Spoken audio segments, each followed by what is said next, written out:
أما بعد فقد قال الله تعالى في القرآن العظيم وفي الفرقان المجيد فأعوذ بالله من الشيطان الرجيم بسم الله الرحمن الرحيم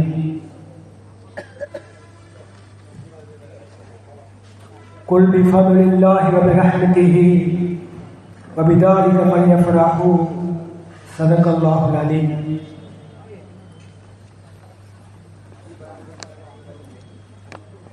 அளவற்ற அருளாளனும் நிகரற்ற அன்புடையவனுமாகிய அல்லாஹ்வின் பெயரால் ஆரம்பம் செய்கிறேன்.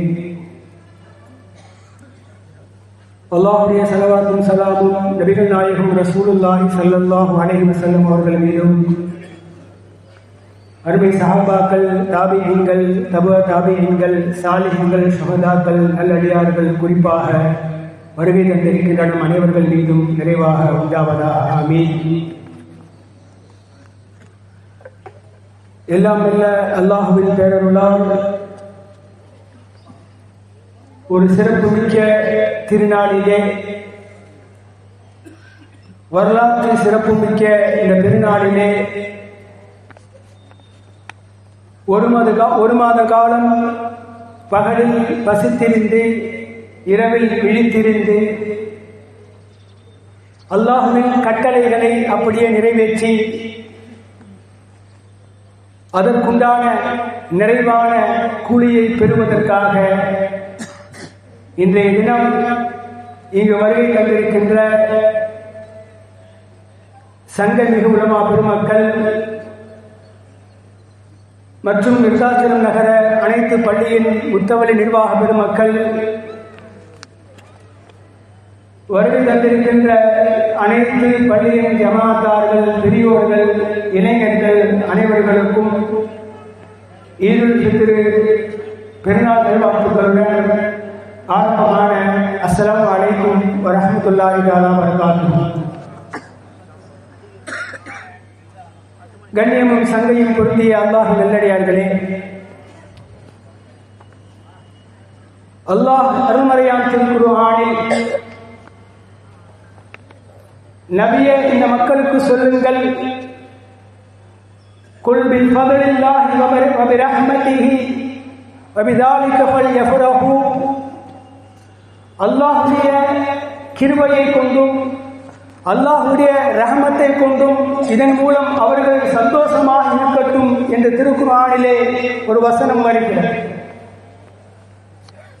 இந்த வசனத்தின் அடிப்படையில் கடந்த ஒரு மாத காலமாக அல்லாஹ்வுடைய ரஹமத்தை பெற்றிருந்த நாம், அல்லாஹ்வுடைய ஃபத்லை கிருபையை பெற்றிருந்த நாம், அல்லாஹ்வுடைய மக்ஃபிரத்துக்காக நாம் போராடி இருந்த நாம்,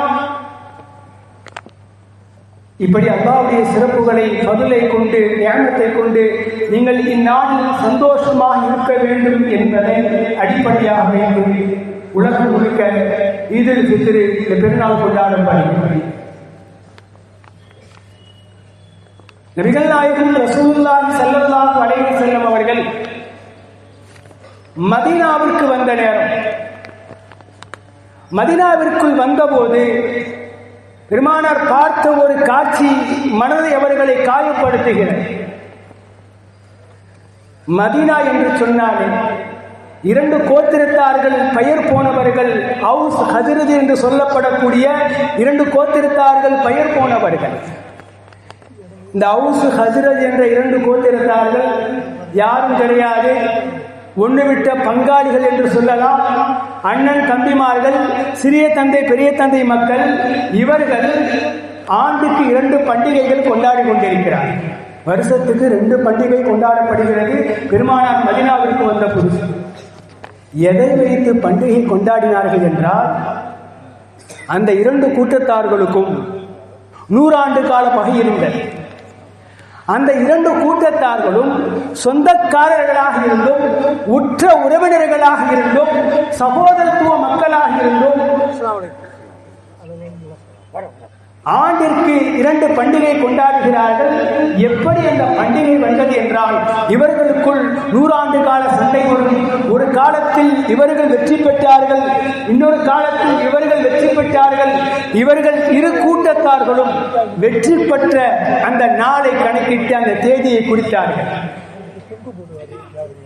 இது எங்களுடைய குடும்பத்தார்கள் கோத்திரத்தார்கள் ஜெயித்த நாள், இந்த நாளை நாங்கள் கொண்டாடுவோம் என்று சொல்லி அதை பெருநாளாக மாற்றி அந்த பெருநாளில் மது சூது என்று கடுமையான ஆடம்பரமான பாவக்கர செயல்களோடு பெருநாளை கொண்டாடி கொண்டிருந்தார்கள்.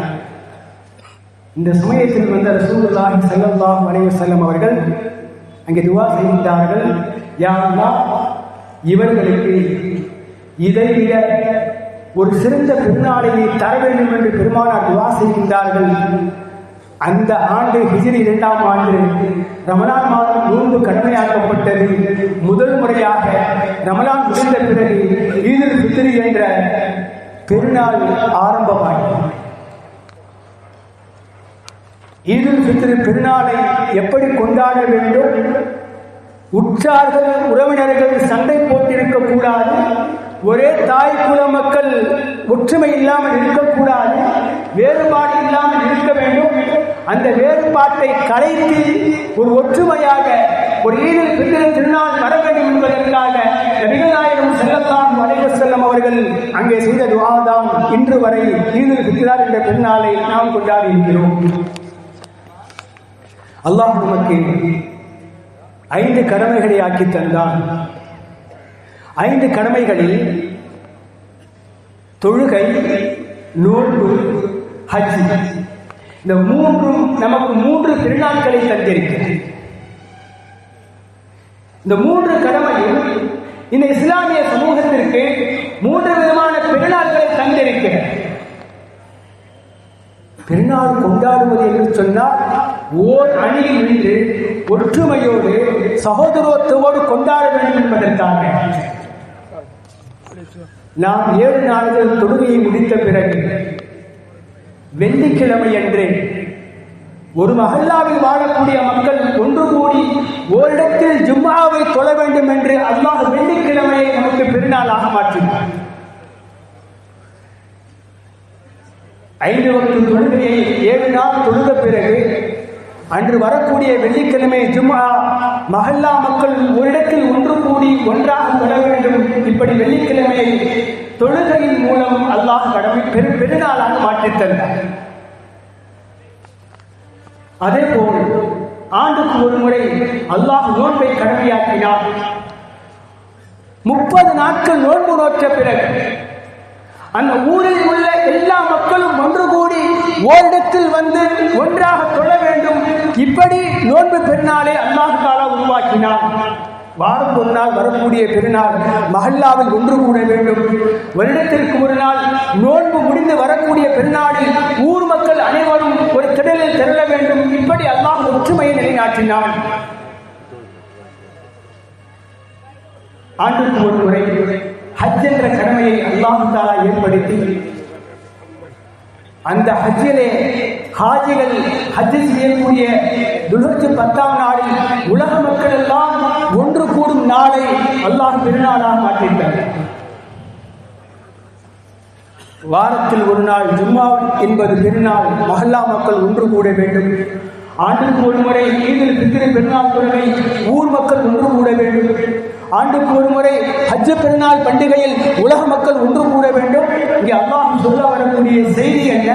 பெருநாள் கொண்டாட்டம் என்பது ஒரு சமூகத்திற்கு ஒற்றுமையோடு காணப்பட வேண்டுமே தவிர எந்த ஒரு காலத்திலும் பெருநாள் கொண்டாடக்கூடிய நாம் வேற்றுமை இல்லாமல் இந்த சமூகத்திற்கு ஒரு சிறந்த எடுத்துக்காட்டாக நாம் இங்கே பெருநாளை கொண்டாட வேண்டும் என்பதை மார்க்கம் நமக்கு மிக தெளிவாக சொல்லித் தருகிறது. மிக முக்கியமாக நாம் வரும்போது நபிகள் நாயகம் ஸல்லல்லாஹு அலைஹி வஸல்லம் அவர்கள் நமக்கு சொல்லித் தந்த ஒரு அழகான அறிவுரை, நீங்கள் ஈதுல் ஃபித்ர் மைதானத்திற்கு செல்வதற்கு முன்னால் சதகத்துல் ஃபித்ரை நிறைவேற்றிவிட்டு செல்ல வேண்டும் என்ற கட்டளையை நமக்கு சொல்லித் தந்தார். இந்த விடயத்தில் ஏழைகள் மீது நாம் அன்பு காட்ட வேண்டும். ஏழைகளை நாம் அன்பித்திருக்க வேண்டும். நாம் பெருநாள் தொழுகைக்கு வருவதற்கு முன்பாக நம்மை சுற்றி இருக்கக்கூடிய நம் குடும்பத்தில் இருக்கக்கூடிய ஒட்டுமொத்த ஏழை மக்களுக்கும் ஃபித்ரா என்ற தர்மத்தை நாம் கொடுத்து விடுவதன் காரணமாக இன்றைய தினம் ஏழைகளோடு நாம் அன்பித்திருக்கிறோம். ஏழைகளோடு நாம் ஒன்று கூடிவிட்டு வந்திருக்கிறோம். இப்படிப்பட்ட ஒரு சிறப்புமிக்க வரலாற்று சிறப்புமிக்க ஒரு திருநாள் இந்த உலகத்தில் உண்டு என்று சொன்னால் இஸ்லாமிய மக்களுக்கு அல்லாஹ் வகுத்து தந்த இந்த ஈகை திருநாள் மட்டும்தான். ஏழைகளை அரவணைத்து ஏழைகளை அன்பித்து நடக்கக்கூடிய ஒரே திருநாள் இந்த திருநாளை இந்த அடிப்படையில் தான் நாம் இந்த பயணத்தில் கொண்டு செல்ல வேண்டுமே தவிர, மிக குறிப்பாக இந்த சமூகத்தில்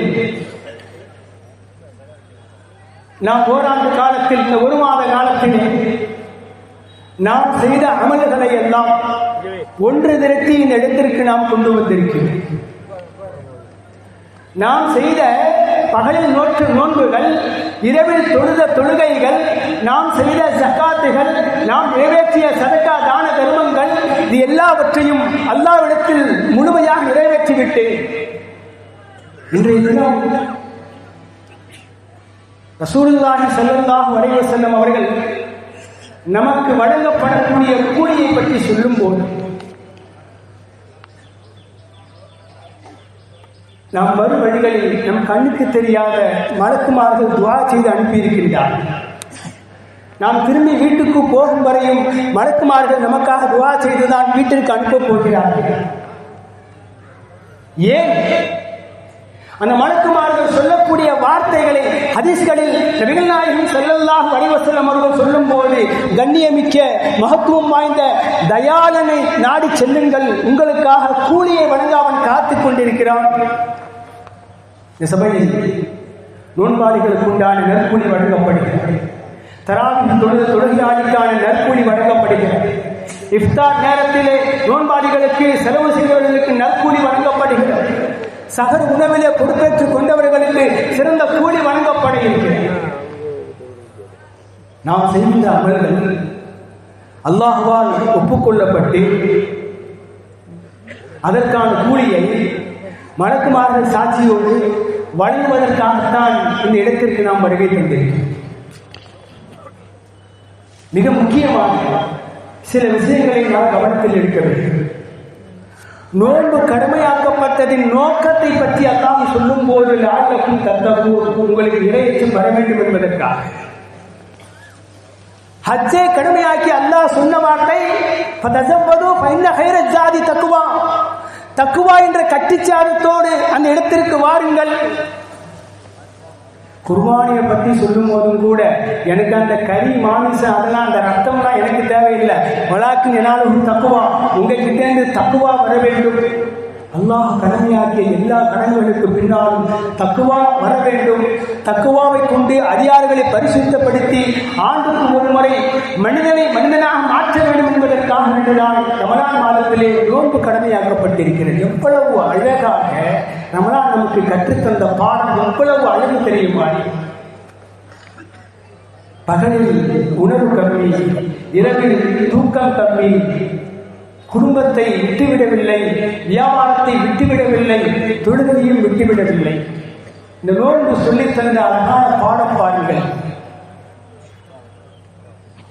நோன்பு அல்லாத நாட்களில் தூக்கம் அதிகம், சாப்பாடும் அதிகம், குடிபாடுகளும் அதிகம், நேரங்களும் அதிகம். தொழுவதற்கு நாம் மனது வரவில்லை. நோன்பை கொண்டு அல்லாஹ் சொல்லக்கூடிய பாடம் உன்னால் முடியும். நோன்பில் மட்டுமல்ல, நோன்பு அல்லாத காலத்திலும் இறையச்சம் வந்தால் உன்னால் தொழுகையும் நிறைவேற்ற முடியும், குடும்பத்தையும் பார்க்க முடியும், வியாபாரத்தையும் பார்க்க முடியும் என்ற அழகான பாடத்தை நோன்பின் மூலம் அல்லாஹ் தஆலா மிக சிறந்த தத்துவமாக சொல்லி காட்டுகிறார். இப்படி பல எதிர்பார்ப்புகளோடு நிறைய கண்ணீர் சிந்திய மனதுகளோடு அல்லாஹ்விடத்திலே மன்னிப்பு கிடைத்து விடுமா, அல்லாஹ்வுடைய மன்னிப்பை பெற்று விடலாமா என்ற நோக்கத்தில் வருகை தந்திருக்கின்ற நாம் ஒரு இரண்டு மனிதர்களை பற்றி வரலாற்றிலே பதிவு செய்யப்பட்டிருக்கிறது. இந்த உலகத்திலேயே மோசமான 2 மனிதர்களுடைய உரையாடல் கிதாபுகளில் பதிவு செய்யப்பட்டுள்ளது. உலகத்திலேயே மோசமான 2 மனிதர்கள் இப்லீஸும் ஃபிரௌனும் சிறந்த நண்பர்கள். இந்த 2 பேரும் உரையாடிய உரையாடல் கிதாபுகளில் பதிவு செய்யப்பட்டுள்ளது. உலகத்தில் ஆக மோசமானவர்கள் இவர்கள் உரையாடல் இங்கே பதிவு செய்யப்படுகிறது என்று சொன்னால் நாம் கவனத்தில் வைக்க வேண்டும். ஒரு நாள் ஃபிரௌனை சந்திப்பதற்கு இப்லீஸ் வருகிறார். இப்லீஸ் ஃபிரௌனுடைய மாளிகைக்குள் அவ்வளவு சீக்கிரமாக யாரும் நுழைந்துவிட முடியாது. அவன் அமர்ந்திருக்கக்கூடிய சிம்மாசனத்திற்கு முன்னாக பல வாசல்கள் இருக்கும். ஒவ்வொரு வாசல்களிலும் காவலாளிகள் இருப்பார்கள். அந்த வாசல்கள் பூட்டப்பட்டு இருக்கும். அவ்வளவு எளிதில் நுழைய முடியாது. இப்லீஸ் எல்லாவற்றையும் தெரியுங்கிறதாக நினைச்ச நேரம் உள்ள வந்திருக்கான். ஒரு நாள் கதவு தட்டும் சத்தம் கேட்கிறார். கதவை தட்டுவது யார் என்று அவன் கேட்கிறார். நான் தான் உன் நண்பன் வந்திருக்கிறேன், இல்லவா? அனுமதி கிடைத்தது. உள்ளே நுழைந்தவுடன் இப்லீஸ் ஒரு கேள்வி கேட்டான். என்னமோ நீ தான் இந்த உலகத்திலேயே பெரிய ரப்புன்னு சொல்ற, நீ தான் பெரிய கடவுள் இல்ல, ஏன்பா கதவு தட்டுறது கூட யாரும் தெரியல உனக்கு, நீ போய் பெரிய கடவுள்னு சொல்ற. ஏப்பா கதவை தட்டுறது யாருன்னு கேட்கிற, நீ இன்னமும் பெரிய கடவுள்னு சொல்லிக்கிட்டு இருக்கிற. அதெல்லாம் இருக்கு பரவாயில்ல, அதெல்லாம் விட்டு நீ வா அப்படிங்கிற. அதெல்லாம் அப்படித்தான், அதெல்லாம் கண்டுக்க கூடாது. இருவரும் உரையாடி கொண்டிருக்கும் போது, இப்லீஸும் ஃபிரௌனும் உரையாடி கொண்டிருக்கும் போது ஃபிரௌன் ஒரு கேள்வி கேட்கிறான். ஏம்பா இந்த உலகத்திலேயே நாம தான் மோசமானவர்கள், நான் தான் பெரிய அல்லாஹ்னு சொல்லி அல்லாஹ்வை ஏமாற்றிக்கிட்டு, நீ அல்லாஹ்விடத்திலே சவால் விட்டு உலகத்தை ஏமாற்றி கொண்டிருக்கிறார். இந்த உலகத்தில் நாம் தானே மோசமானவர்கள் என்று சொல்லும் போது இப்லீஸ் இடைமறித்தான். இல்லை இல்லை, நம்மை காட்டிலும் ஒரு மோசமானவன் இருக்கிறான். இப்லீஸை காட்டிலும் ஃபிரௌனை காட்டிலும் ஒரு மோசமானவன் இருக்கிறான். இதனால் தான் இந்த உரையாடல் இங்கே கிதாபுகளில் பதிவு செய்யப்படுகிறது.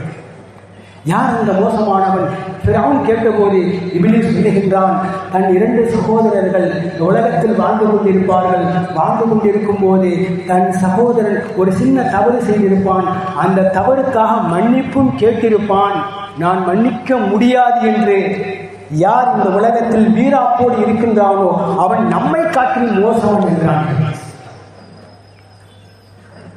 ஏன்? மன்னிக்கும் தன்மை அல்லாஹ்வுக்கு சொந்தமானது. மன்னிக்கும் தன்மை அல்லாஹ்வுக்கு மட்டுமே சொந்தமானது. ஒரு மனிதன் மன்னிப்பு கேட்டால் அல்லாஹ் உடனே மன்னிக்கிறான் எனும் போது மனிதனை பார்த்து மன்னிக்க முடியாது என்று சொல்லுவதற்கு எந்த அதிகாரமும் கிடையாது. மன்னிக்கும் தன்மை அல்லாஹ்வுக்கு சொந்தமானது. அந்த தன்மையில் கைய வைக்கக்கூடிய ஒரு மனிதன் இப்லீஸை காட்டிலும் மோசமானவன், ஃபிரௌனை காட்டிலும் மோசமானவன் என்று அங்கே இருவர் பேசிக் கொள்கின்றார்கள். அப்படியே உரையாடல் நகர்ந்து கொண்டிருக்கும் பொழுது இவ்வளவுதானா, வேறு யாரேனும் இருக்கிறானா என்று ஃபிரௌன் கேட்டபோது ஆம், இன்னொருவன் இருக்கிறான், அவனும் நம்மை காட்டிலும் மோசமானவன். உலகத்தில் தன் சகோதரன், தன் உற்ற நண்பன், தன்னுடைய குடும்பத்தார்கள், தன்னுடைய சொந்த பந்தங்கள் யாராவது ஒருத்தர் உலகத்திலே அல்லாஹ்வுடைய பரக்கத்தால் செல்வ செழிப்போடு வாழ்ந்து கொண்டிருப்பார். அல்லாஹ் அவங்களுக்கு நல்ல பரக்கத்தை கொடுத்து, நல்ல ரஹமத்தை கொடுத்து, சொந்த வீடை கொடுத்து, நல்ல வாகனத்தை கொடுத்து சந்தோஷமாக வாழ்ந்து கொண்டிருப்பார். இது கொடுக்காத ஒருவன், இவன் மட்டும் நல்லா இருக்கிறானே, நாம் கஷ்டப்படுகிறோமே, இவன் எப்படியாவது இவன் சரிந்து விட வேண்டும், இவன் காலியாக வேண்டும், இவன் பொருளாதாரத்தில் வீழ்ச்சி அடைய வேண்டும் என்று பொறாமை குணத்தோடு எவன் நினைக்கிறானோ அவன் நம்மை காட்டிலும் மோசமானவன் என்று அங்கே உரையாடல் நீண்டு கொண்டு போகிறார். நாம் கவனிக்க வேண்டிய விஷயம் என்னவென்றால், இந்த உலகத்தில் மிக மோசமான குணம் இந்த 2 குணம். யார் தவறு செய்தாலும், நம்மிடத்தில் யார் தவறு செய்துவிட்டாலும் மனம் பொறுத்துக் கொள்ளுங்கள் என்று சொன்னால் அவர்களை கட்டி அணைத்து முசாபா செய்து மன்னிக்க வேண்டியது நம்முடைய கட்டாய கடமை. அல்லாஹ் ஒவ்வொருவருக்கும் ஒரு அந்தஸ்தை தந்திருக்கிறான், ஒவ்வொருவருக்கும் ஒரு விதமான பரக்கத்து ஹைறுகளை தந்திருக்கின்றான். இதை பார்த்து பொறாமைப்படக்கூடாது. அவனை காட்டிலும் நான் கீழே இருக்கிறேன், என்னை காட்டிலும் அவன் மேலே போய்விடக் கூடாது என்று பொறாமை குணம் கூடாது. இது உலகத்தில் மோசமான குணம் என்பதை நாம் இங்கே விளங்க வேண்டும். இன்றைய மன்னிப்பு தன்மை, இந்த மன்னிக்கும் இந்த தன்மை என்பது இன்று எங்கே சரியாக பயன்பாட்டில் இல்லை என்று சொன்னால், எதனால் பயன்பாட்டில் இல்லை என்று சொன்னால், இந்த உலகத்தில் வாழக்கூடிய நாம் ஒவ்வொருவருக்கும் உள்ளங்களிலேயும் இறையச்சம் என்ற தக்குவா முழுமை பெற வேண்டும். தக்குவா முழுமை பெற வேண்டும். அல்லாஹ் தொழுகையை கடமையாக்கி, நோன்பை கடமையாக்கி, ஜகாத்தை கடமையாக்கி, ஹஜ்ஜை கடமையாக்கினான். திருக்குர்ஆனில் இது எல்லாம் மேலோட்டமாக சொல்லப்பட்டது. தொழுங்கள், ஜகாத்து கொடுங்கள், நோன்பு வையுங்கள் மேலோட்டமாக சென்று விட்டான். தனக்கு செய்ய வேண்டிய கடமையை மேலோட்டமாக சொல்லிவிட்டான். காரணம், தனக்கு செய்ய வேண்டிய கடமையில் குறை இருந்தால் நான் மன்னிக்க தயார் என்று அல்லாஹ்வுடைய கூற்று. திருக்குர்ஆனிலே பெண் என்ற பெயரில் ஒரு சூரா இருக்கிறார், சூரத்துன் நிசா.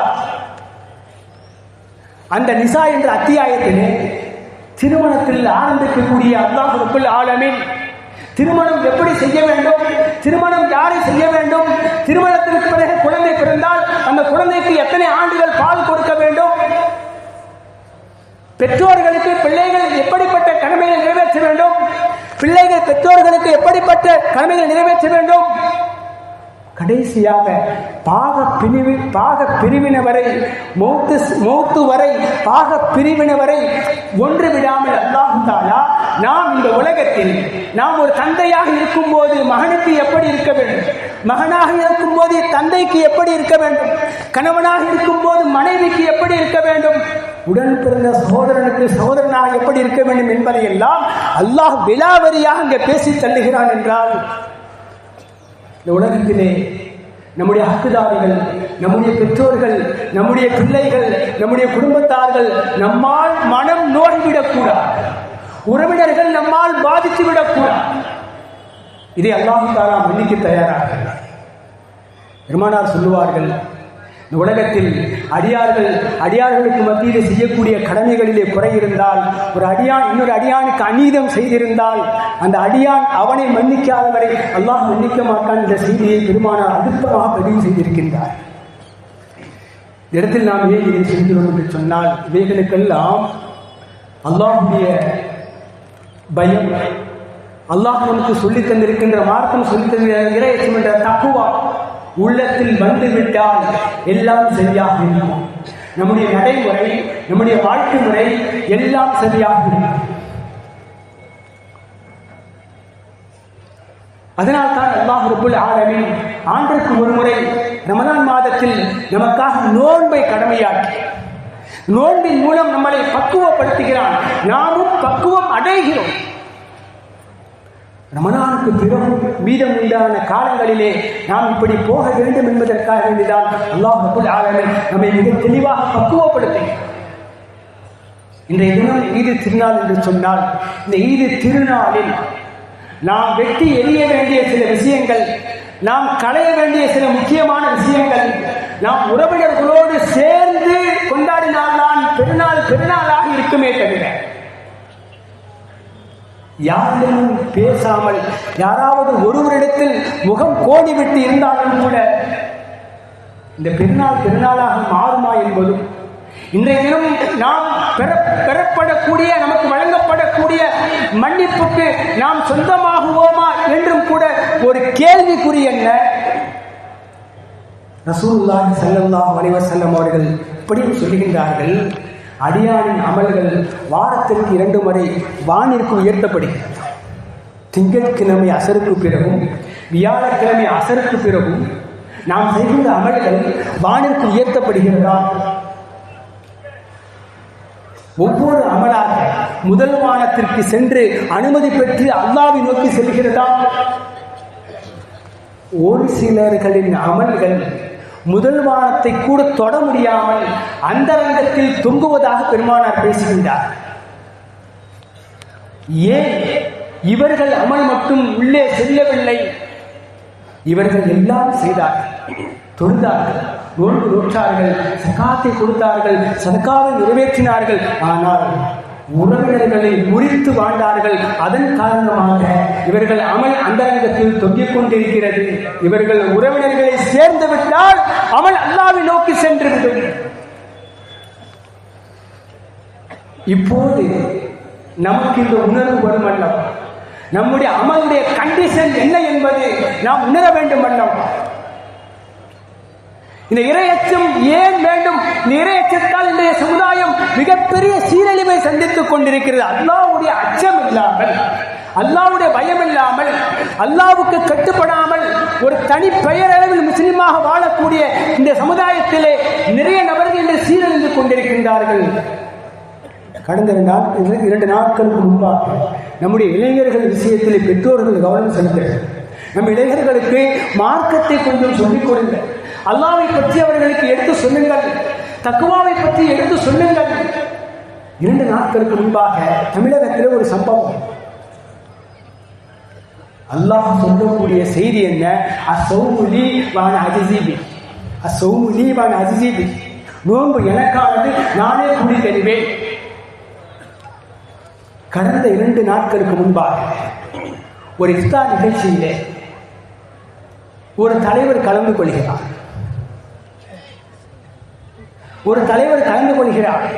அவர்களுக்கு தொழுகை கடமை அல்ல, பள்ளிவாசல் முன் சாப்பில் நிற்கிறார். அவர் நோன்பு நோக்கவில்லை, இஃப்தாருக்காக வருகை தந்திருக்கிறார். சமய நல்லிணக்கத்திற்காக, சகோதரத்துவத்திற்காக வந்து போகட்டும், அதுவெல்லாம் பிரச்சனை இல்லை. அந்த சபையில் இருந்த ஒரு வாலிபன், ஒரு 25 வாலிபன், இஸ்லாத்தை ஈமானை சுமந்த ஒரு வாலிபன் மீடியாக்களுக்கு மத்தியிலே பேசுகிறான். நான் இந்த ஆண்டு 28 நோன்புகளை வைத்திருந்தேன், இத்தனை ஆண்டுகள் நான் நோன்பு வைத்தேன், அதெல்லாம் எனக்கு நோன்பை போன்று தெரியவில்லை. நான் இந்த ஆண்டு 28 நோன்பு வைத்தேன், என் தலைவருக்கு கை கொடுத்ததால் இதுதான் எனக்கு பெரிய சந்தோஷம் என்று மீடியாவிலே பேசக்கூடிய ஒரு இளைஞன். நோன்பு அல்லாஹ்வுக்கு சொந்தமானது, என் தலைவனுக்கு கை கொடுத்ததால் நான் நோன்பு சிறப்பு பெற்றது, நான் நோன்பில் நான் பிரயோஜனம் அடையும் என்று சொல்லக்கூடிய ஒரு மிகப்பெரிய தாழ்ந்து போகக்கூடிய இளைய சமுதாயத்திற்கு தான் நாமும் இருந்து கொண்டிருக்கிறோம். நம் பிள்ளைகள் விஷயத்திலே கூடுதல் கவனம் செலுத்த வேண்டும் என்பதற்காக இந்த செய்தியை இங்கே பதிவு செய்யும். அதுபோல அல்லாஹ் ரப்புல் ஆலமீன் இன்றைய தினத்திலே நம் அனைவர்களுக்கு நாம் எந்த நோக்கத்தோடு வந்தோமோ இந்த நோக்கத்தை பரிபூர்ணமாக அல்லாஹ் தஆலா நமக்கு நற்கூலியை வழங்க வேண்டும் என்று சொன்னால், இன்றைய சமுதாயத்தில் நிலவக்கூடிய இன்னொரு விஷயத்திலே, உறவினர்களை பேணக்கூடிய விஷயத்திலே நாம் கொஞ்சம் கூடுதல் கவனம் செலுத்த வேண்டும். நபிகள் ஸல்லல்லாஹு அலைஹி வஸல்லம் அவர்கள் இந்த ஜகாத் என்ற வரியை கடமையாக்கி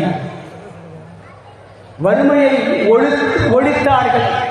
இந்த சமுதாயத்தில் ஜகாத்தை கொண்டுதான் வறுமையை ஒழித்தார்கள். ஒரு காலத்தில் ஜகாத்தை கொண்டு வறுமையை ஒழித்து இயல்பான செழிப்பை பெற்ற இன்றைய சமூகத்தில் கடன் தொல்லைகளால் தற்கொலை செய்யக்கூடிய நிகழ்வுகள் கூட நடக்கிறது என்று சொன்னால், உறவினர்களோடு அன்புத்தில்லாமல் போனதும் ஒரு காரணமாக இருக்குமோ என்று தோன்றி, கடன் தொல்லையால் தற்கொலை செய்யக்கூடிய அளவுக்கு நம் சமூகம் தள்ளப்பட்டிருக்கிறது என்று சொன்னால், பாதிக்கப்பட்ட மக்களுக்கு, வறுமை கோட்டுக்கு கீழே வாழக்கூடிய மக்களுக்கு, கடனால் அவதிப்படக்கூடிய மக்களை நாம் தேடி கண்டுபிடிக்க வேண்டும், நாம் தேடி சென்று அவர்களுக்கு வழங்க வேண்டும். ஏன் தெரியுமா? ரசூலுல்லாஹி ஸல்லல்லாஹு அலைஹி வஸல்லம் அவர்கள் ஒவ்வொரு நாளும் மதீனாவில் வீதி வீதியாக செல்வார்கள். ஏழைகள் யார் இருக்கிறார் என்று தேடி சென்று தர்ம பொருள்களை கொடுத்து வருவார்கள். சஹாபாக்கள் கேட்டார்கள், யா ரசூலல்லாஹ், நீங்க ஒரு வார்த்தை சொன்னா இங்க வந்து வாங்கிட்டு போயிருவாங்க, நீங்க கஷ்டப்பட்டு போய் தேடி கண்டுபிடிச்சு அடைவீங்க. சஹாபாக்கள் கேட்கும் போது நாயகம் ஸல்லல்லாஹு அலைஹி வஸல்லம் அவர்கள் சொல்லுகின்றார்கள், வறியவர்களை கஷ்டப்படுபவர்களை தேடி கண்டுபிடித்து நாம் செய்யக்கூடிய தர்மம் மஸ்ஜிது நபவியிலே 30 நாள் இஅ்திகாஃப் இருந்தால் என்ன நன்மை கிடைக்குமோ அதை விட சிறந்தது என்று சொன்னார். ஆக நாம் ஜகாத்தை கொடுக்கிறோம், தான தர்மங்களை கொடுக்கிறோம். கஷ்டவாளிகள் வறியவர்கள் எங்கே இருக்கிறார்கள் என்று தேடி பார்த்து போய் கொடுத்தால் மக்கா மதீனா நகரத்தில் இருக்கக்கூடிய பெருமானார் தர்பார் இருக்கக்கூடிய பள்ளிவாசலிலே 30 நாட்கள் இஅ்திகாஃப் இருந்த நன்மையை காட்டிலும் அதிக நன்மையை தரக்கூடிய ஒரு அமல் உண்டு என்றால் வறியவர்களை தேட வேண்டும், தேடி அவர்களுடைய கஷ்டத்தை நீக்க வேண்டும். இப்படிப்பட்ட ஒரு புனிதமான செயலையும் நபிகள் நாயகம் ஸல்லல்லாஹு அலைஹி வஸல்லம் அவர்கள் நமக்கு தெளிவாக சொல்லி தந்திருக்கின்றார்கள். ஆக வரக்கூடிய காலங்களிலே தக்வாவோடு இருப்போம், இறையச்சத்தை நாமும் கொண்டு வருவோம், நம் பிள்ளைகளுக்கு ஊட்டுவோம். எந்த நோக்கத்திற்காக வருகை தந்தோமோ அந்த நோக்கத்தின் அடிப்படையிலே எல்லாம் வல்ல அல்லாஹ் ரப்பல் ஆலமீன் நாம் நோற்ற நோன்புகள், தொழுகைகள், ஜகாத்துகள், தான தர்மங்கள் அனைத்தையும் கபூல் செய்து அந்த அமல்களின் மூலம் நம்முடைய பாவங்களை மன்னித்து நம் பொருளாதாரத்தில் பரக்கத் செய்து உடலிலே ஆபியத்தை சலாமத்தை கொடுத்து நிறைவான நற்கூலினை நம் அனைவருக்கும் அல்லாஹ் தஆலா தந்தருள் புரிவானாக. வாஹிரு தஅவானா வல்ஹம்துலில்லாஹி ரப்பில் ஆலமீன். அஸ்ஸலாமு அலைக்கும் வரஹ்மத்துல்லாஹி வபரகாத்துஹு.